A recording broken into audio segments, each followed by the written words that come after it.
If you look at the grand sweep of human history, there are centuries where seemingly little happens, and then there are decades where centuries happen. The first 25 years of the 20th century was one of the most intense periods of change in history. Empires fell, social norms were overturned, science and technology made radical advances, and the world experienced its greatest war ever. Learn more about the world in the year 1925 and how much it changed since 1900 on this episode of Everything Everywhere Daily.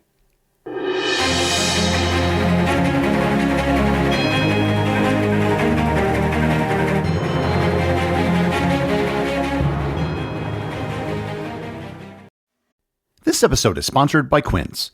As the weather cools here in Wisconsin, I'm swapping in the pieces that actually get the job done, that are warm, durable, and built to last.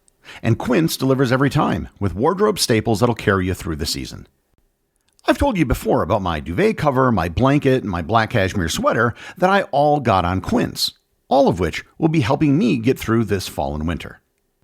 Quince has the kind of staples you'll actually want to wear and repeat, like classic fit denim and real leather and wool outerwear that looks sharp and holds up. By partnering directly with ethical factories and top artisans, Quince cuts out the middleman to deliver premium quality at half the cost of similar brands, and sometimes with even bigger discounts. Layer up this fall with pieces that feel as good as they look.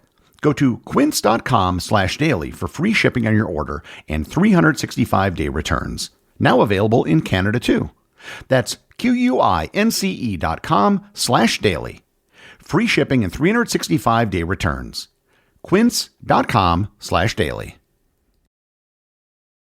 This episode is sponsored by the Turkish Airlines Series podcast. I want to tell you about a podcast that I think some of you might enjoy, the Turkish Airlines Series. The podcast fuses storytelling, culture, and practical insights to bring destinations to life.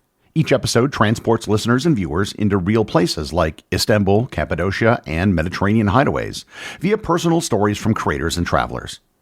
Of course, Turkish Airlines is the perfect company to have such a show, as they fly to more countries than any other airline in the world. Having been to over 200 countries and territories around the world myself, I've flown Turkish Airlines many times, and I've also had the opportunity to spend time in Istanbul, which is one of my favorite cities on earth. So if you're into travel, culture, or just want a fresh listen, subscribe now to the Turkish Airlines Series. You can find it on Spotify or Apple Podcasts. Just search for Turkish Airlines Series.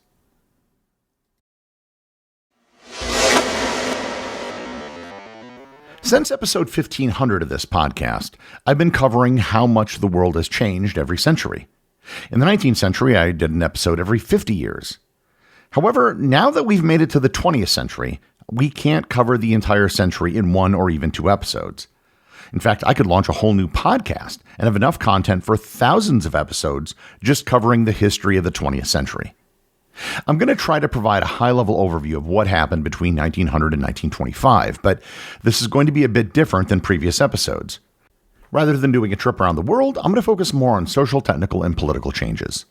And the reasons for this are simple. Africa, Oceania, the Caribbean, and much of Asia were not the focus of change during this period. European powers still colonized these areas as they did in 1900. That isn't to say nothing happened, but they will come to the forefront later in the century. Many events that were taking place, such as independence movements, didn't come to fruition until after the Second World War. In China, the Qing dynasty fell after the 1911 revolution, which ended over 2,000 years of imperial rule. In 1912, Sun Yat-sen briefly became the provisional president of the new Republic of China, but real power soon passed to military strongman Yuan Shikai, who tried to make himself emperor before dying in 1916. His death plunged China into the warlord era, which is where it was in 1925. Japan was on the rise and had become a world power. It had defeated Russia in 1905 and annexed Korea in 1910. Japan joined the Allies in World War I and seized German possessions in the Pacific and China during the war. Australia and New Zealand came into their own as countries.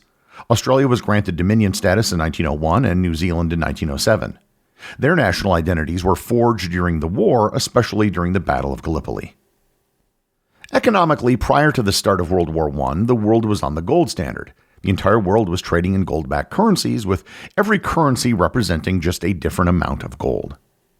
This period before the war was known as the Belle Epoque.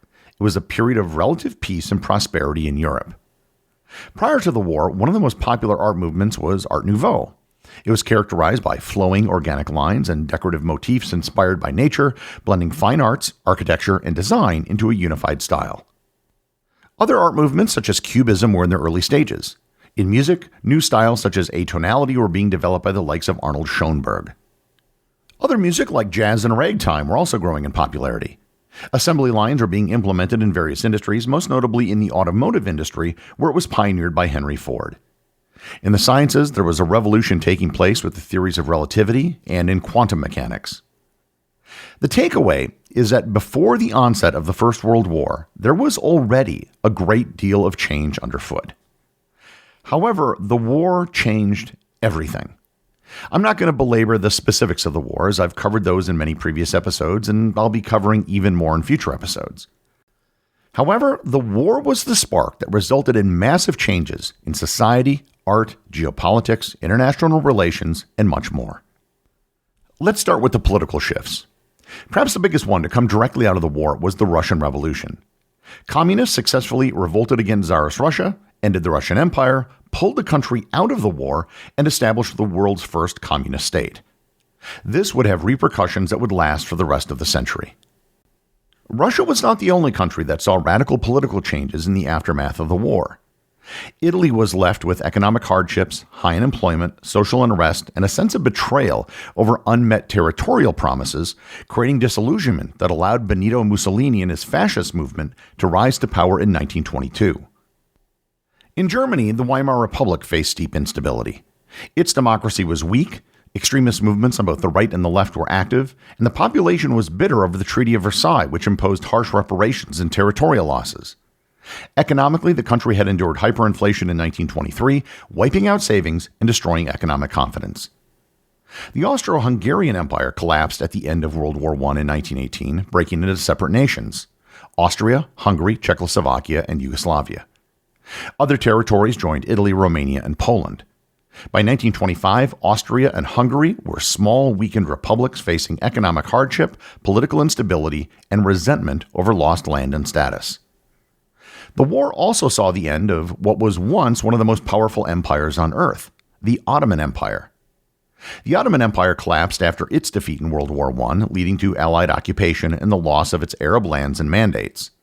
Following the Turkish War of Independence, led by Mustafa Kemal Ataturk, the Republic of Turkey was founded in 1923, and by 1925, the old empire was gone, replaced by a secular, modernizing Turkish state, while former Ottoman territories became colonies or new nations under European control. The map of the Middle East was completely redrawn as the Ottoman Empire was dismantled. Britain gained mandates over Iraq, Palestine, and Transjordan, while France received Syria and Lebanon under the League of Nations system. Arabia was fragmented into separate kingdoms and tribal regions, with Ibn Saud unifying much of the Arabian Peninsula by the mid-1920s. In 1922, Ireland achieved a level of independence from Britain after centuries of struggle with the creation of the Irish Free State. By 1925, the League of Nations was active but limited in power. Headquartered in Geneva, it helped settle minor border disputes and oversaw mandates from the former empires, yet it lacked the participation of major powers like the United States and faced challenges enforcing its decisions. The United States, which was not impacted by the war nearly as much as other belligerent countries, was cementing its place as the world's strongest economy. America was in the midst of a decade that became known as the Roaring Twenties. The country was experiencing a post-war economic boom, which had dramatically increased prosperity in the country. Much of the improvement in living standards came from the adoption of technologies, many of which existed in 1900 but weren't widespread. If you looked at a street in New York City in 1900, there might have been one automobile for every 10 horses. By 1925, that ratio had reversed, and the number of horses was decreasing rapidly. By 1925, electricity had spread widely across urban America, powering homes, factories, and the growing use of appliances and lighting.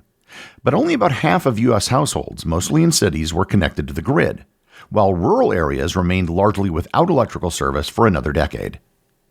In 1925, consumers used electricity mainly for lighting, which replaced gas and oil lamps, and increasingly for household appliances, such as electric irons, fans, vacuum cleaners, washing machines, and radios. In cities, electricity also powered refrigeration and streetcars. Electrification also saw the rise of mass media. The motion picture industry was fully established in 1925, centered in Hollywood. It was still in the middle of its silent age. The top box office films of 1925 were The Big Parade, Ben-Hur, The Freshman, The Gold Rush, and The Phantom of the Opera. Perhaps even more important than motion pictures was radio. Radio evolved from experimental wireless telegraphy into mass broadcasting between 1900 and 1925. After the war, RCA was formed in 1919 to commercialize radio. Regular public broadcasting began in 1920 with stations like KDKA in Pittsburgh, Pennsylvania. This was followed by a surge of licensed stations from 1922 onward, the first paid advertisements in WEAF in 1922, and the creation of local program networks. By 1925, millions of receivers were in use, and radio had become a household medium for news, sports, and entertainment. Alongside electricity, telephone adoption exploded. The United States grew from roughly a million-plus telephones around 1900 to well over 15 million by the mid-1920s, giving it the world's highest penetration. Northern Europe, especially Sweden and Denmark, reached relatively high per capita rates as well. As with electricity, telephone adoption in rural areas still lags significantly behind. Another thing that existed in 1925 that didn't exist in 1900 was airplanes.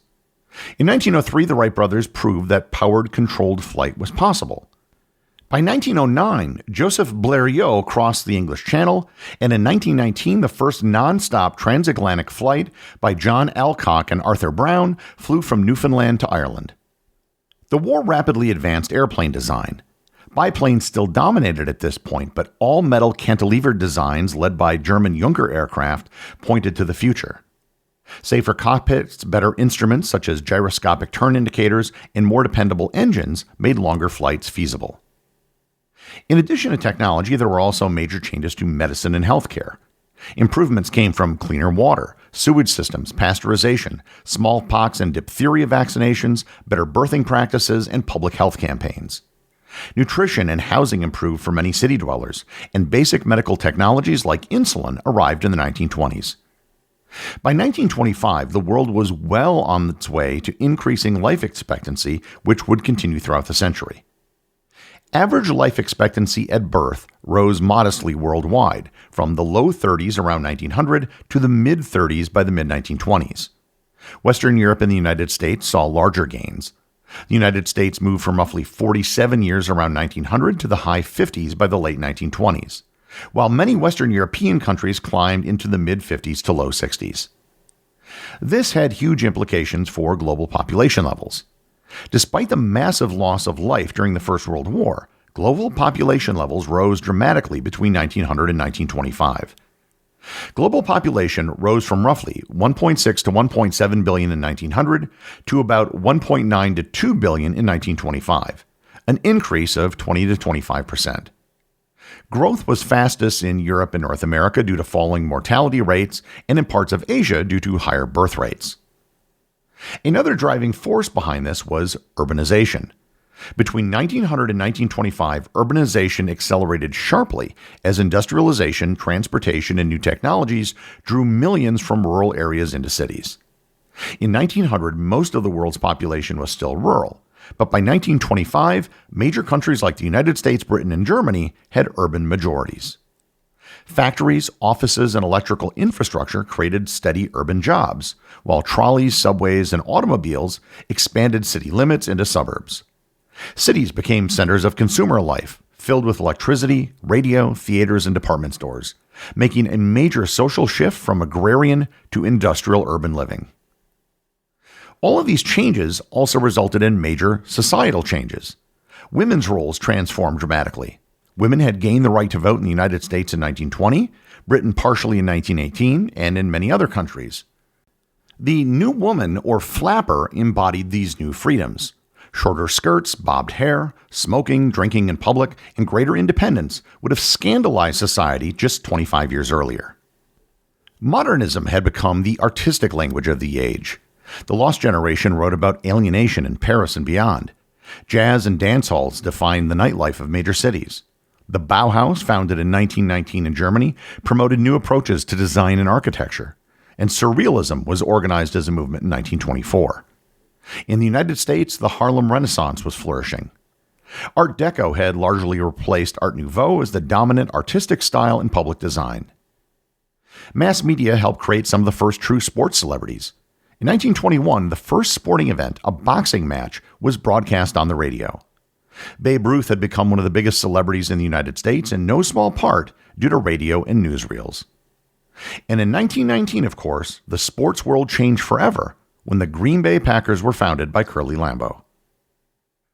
I've always felt that if I could go back in time, one of the eras I'd like to visit the most would be the 1920s. The 20s may have been the peak delta in terms of overall societal and technical change in world history. The period from 1900 to 1925 saw more change than the world had seen over centuries. Yet, despite all the change, the world would once again be totally different just 25 years later in 1950. The executive producer of Everything Everywhere Daily is Charles Daniel. The associate producers are Austin Oetken and Cameron Kieffer. My big thanks go to everyone who supports the show over on Patreon. Your support helps make this podcast possible. And I also want to remind everyone about the community groups on Facebook and Discord. That's where everything happens that's outside the podcast, and links to those are available in the show notes. As always, if you leave a review on any major podcast app or in the above community groups, you too can have it read on the show.